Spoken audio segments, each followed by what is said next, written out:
रात के लगभग 11 बजे थे। आसमान में काले बादल छाए हुए थे। घने जंगल के बीच से एक सुनसान सड़क गुजर रही थी। उस सड़क पर दो दोस्त अमन और विक्रम अपनी कार से घर लौट रहे थे। दोनों पास के शहर में एक शादी से वापस आ रहे थे। अचानक मौसम बिगड़ने लगा। तेज हवाएं चलने लगी। कुछ ही मिनटों में मूसलाधार बारिश शुरू हो गई। यार विक्रम, लगता है आज बारिश रुकने वाली नहीं है। बस किसी तरह जंगल पार हो जाए, फिर सब ठीक है। तभी अचानक कार झटके खाने लगी। इंजन से अजीब आवाज आने लगी और फिर कार बंद हो गई। कहीं पेट्रोल तो खत्म नहीं हो गया? दोनों कार से बाहर निकले। चारों तरफ अंधेरा ही अंधेरा था। मोबाइल में नेटवर्क नहीं था। बारिश लगातार बढ़ती जा रही थी। तभी बिजली चमकी और कुछ दूरी पर उन्हें एक विशाल पुरानी हवेली दिखाई दी। देख, उधर कोई हवेली है। कम से कम बारिश से बचने की जगह तो मिल जाएगी। दोनों धीरे धीरे हवेली की तरफ बढ़े। हवेली कई साल पुरानी लग रही थी। मुख्य दरवाजा आधा खुला था, जैसे कोई उनका इंतजार कर रहा हो। हिम्मत करके दोनों अंदर चले गए। अंदर धूल जमी हुई थी। मकड़ी के जाले हर तरफ फैले हुए थे। लेकिन अजीब बात ये थी कि हवेली के अंदर कुछ मोमबत्तियां जल रही थी। अगर हवेली खाली है तो ये मोमबत्तियां किसने जलाई हैं? मुझे कुछ ठीक नहीं लग रहा। तभी ऊपर की मंजिल से पायल की आवाज आई। दोनों डरकर ऊपर देखने लगे, लेकिन वहाँ कोई नहीं था। तूने सुना? हाँ, कोई ऊपर है। हॉल में एक बहुत बड़ी पुरानी तस्वीर टंगी हुई थी। तस्वीर में एक खूबसूरत औरत लाल साड़ी में खड़ी थी।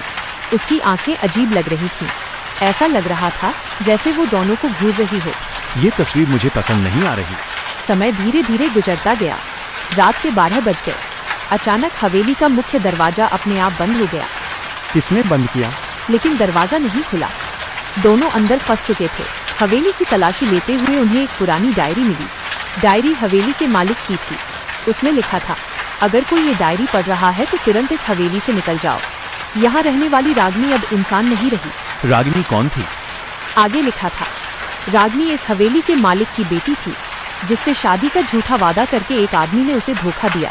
एक रात उसने इसी हवेली में अपनी जान दे दी। उसके बाद से हवेली में अजीब घटनाएं होने लगी। डायरी पढ़ते पढ़ते अचानक बिजली चमकी और दोनों ने देखा, सीढ़ियों के ऊपर लाल साड़ी पहने एक औरत खड़ी थी। उसके लंबे बाल चेहरे पर थे।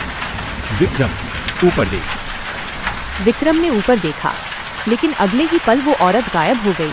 कुछ देर बाद हवेली के गलियारों में कदमों की आवाज आने लगी। ऐसा लग रहा था जैसे कोई उनका पीछा कर रहा हो।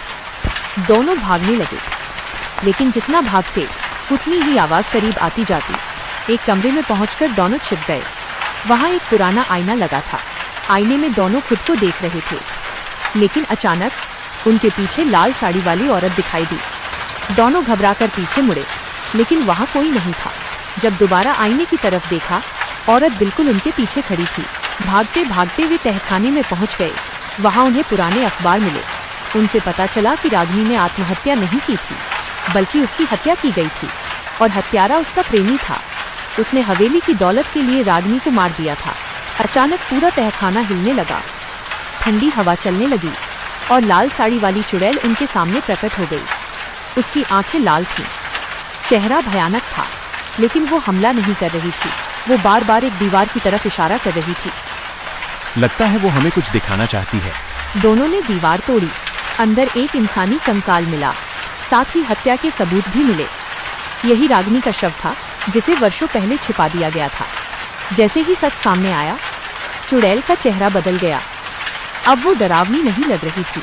उसकी आंखों में आंसू थे। आखिर मुझे इंसाफ मिल गया।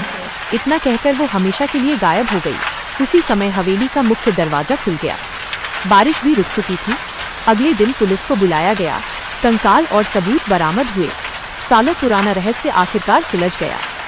और उस दिन के बाद उस हवेली में फिर कभी किसी ने लाल साड़ी वाली औरत को नहीं देखा। लेकिन जंगल से गुजरने वाले लोग आज भी कहते हैं, बरसात की रातों में हवेली की टूटी खिड़की में कभी कभी एक लड़की दिखाई देती है, जो शायद अब भी किसी का इंतजार कर रही है।